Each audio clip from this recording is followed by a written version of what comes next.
Halo, selamat datang teman-teman di konten terbaru Bagus Eko, yaitu Babi, Bacot Bagus Eko.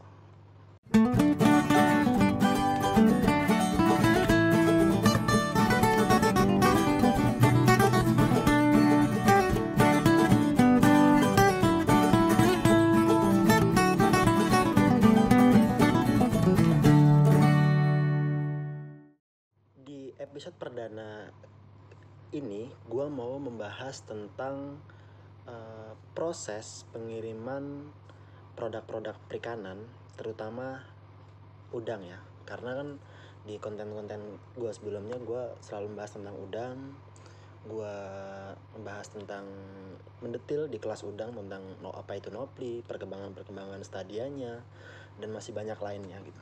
Nah, di konten babe kali ini yang dibahas adalah proses pengiriman. Nanti ada 3 produk yang akan gue jelaskan, yaitu nopli atau bayi udang, ya kedua benur, dan induk. Nah, sebelum kita memulai proses pengiriman, hatchery kita ini harus tersertifikasi oleh pihak karantina di wilayah kita membuat hatchery ini. Misalnya kalau di sini kan di Anyer, jadi kita harus berkonsultasi atau mengajak karantina untuk mensertifikasi hatchery kita supaya kita dapat dipermudah dalam proses pengiriman produk-produk kita ke berbagai kota yang ada di Indonesia. Nah, yang pertama itu nopli.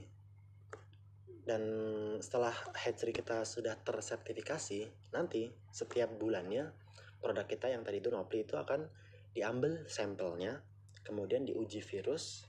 Nah, setelah hasil virusnya keluar dan negatif, ya, itu produk kita akan digaransi oleh karantina itu selama 1 bulan di dalam kita melakukan proses pengiriman. Begitu juga dengan benur, begitu juga dengan induk. Nah, untuk proses pengirimannya sendiri, pertama kita harus menyetorkan sebuah surat permohonan. Misalnya kita mau ngirim nopli nih dari Jakarta ke Aceh gitu ya, atau ke Medan gitu, atau ke Makassar. Itu pertama kita bikin surat karantina, permohonan karantina.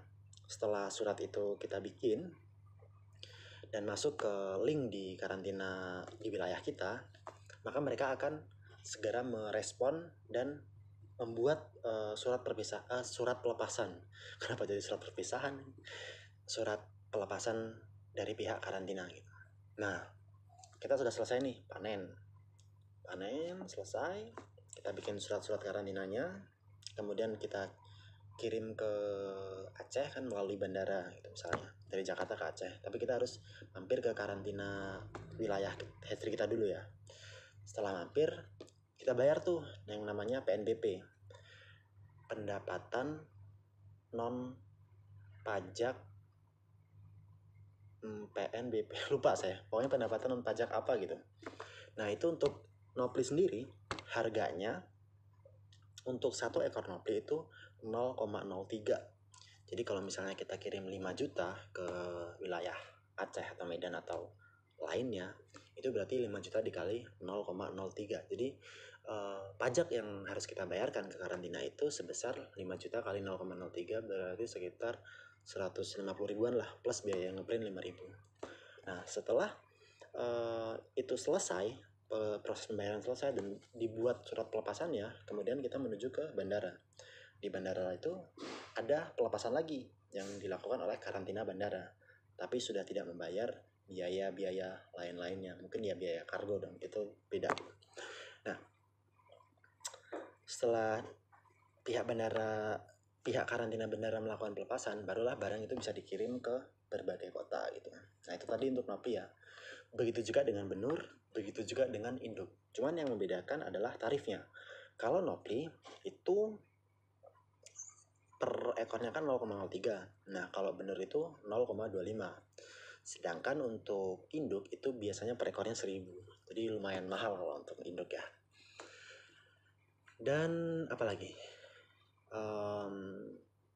Ya intinya itu. intinya ketika kita mau melakukan proses pengiriman itu tidak asal-asalan, asal kirim aja ke Aceh, asal kirim aja ke Medan, enggak.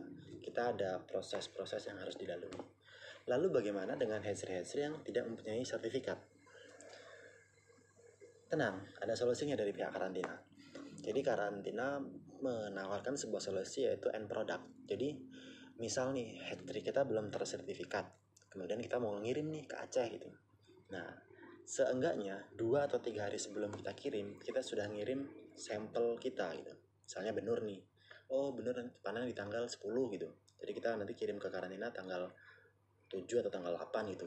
Nah, nanti sama mereka dicek virusnya, kemudian sudah keluar hasilnya, baru kita bisa kirim. Nah, masa berlaku cek virus itu, yang end product tadi, yang hatchery kita yang belum bersertifikat itu seminggu. Jadi dalam seminggu itu kita masih bisa kirim dengan surat virus yang sama, tetapi pengirimannya itu hanya 3 kali gitu. Jadi buat teman-teman yang sudah memiliki hatchery atau memiliki maturasi tempat untuk ngebuat nopli, segeralah melakukan sertifikasi ke karantina terdekat karena itu sangat penting. Oh ya, sertifikasi CKIB. Saya sampai lupa ngomong panjang lebar. Kalau sertifikasi apa gitu ya? Sertifikasi CKIB. Nah, dan lebih bagusnya lagi untuk benur, teman-teman juga harus punya sertifikasi CPIB, dan itu juga kedua-duanya tuh penting gitu ya untuk kita di dalam berbisnis perundangan. Oke, sekian dulu konten bacot dari gua.